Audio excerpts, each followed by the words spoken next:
বিসমিল্লাহির রহমানির রহিম। সূরা আল আনআম।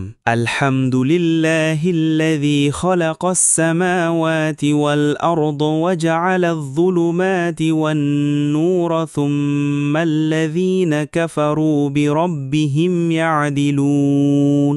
সমস্ত প্রশংসা আল্লাহর জন্য, যিনি আকাশমণ্ডলী ও পৃথিবী সৃষ্টি করেছেন এবং অন্ধকার ও আলো সৃষ্টি করেছেন।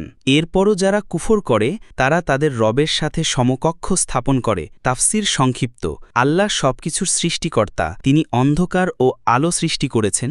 এরপরও কেউ যদি আল্লাহর সাথে শিরক করে তা বড়ই জঘন্য অন্যায়। হুয়াল্লাযী খালাকাকুম মিন তিনিন সুম্মা ক্বাদা আজালান ওয়া আজালুম মুসাম্মান ইনদাহু সুম্মা আনতুম তামতারুন। তিনি তোমাদেরকে মাটি থেকে সৃষ্টি করেছেন, তারপর তিনি এক নির্দিষ্ট কাল স্থির করেছেন এবং তার নিকট রয়েছে আরেক নির্ধারিত সময়, অথচ তোমরা সন্দেহ করো। তাফসির: মানব জীবনের শুরু মাটি থেকে। আমাদের জীবদ্দশার সময় এবং মৃত্যুর পরের সময়ও আল্লাহর নিয়ন্ত্রণে, কিন্তু বহু মানুষ তা নিয়ে সন্দেহ করে। ওয়াহুয়াল্লাহু ফিস সামাওয়াতি ওয়াল আরদি ইয়ালামু সিররাকুম ওয়া জাহরাকুম ওয়া ইয়ালামু মা তাকসিবুন। তিনি আল্লাহ, যিনি আকাশে এবং পৃথিবীতে আছেন। তিনি তোমাদের গোপন এবং প্রকাশ্য সব কিছু জানেন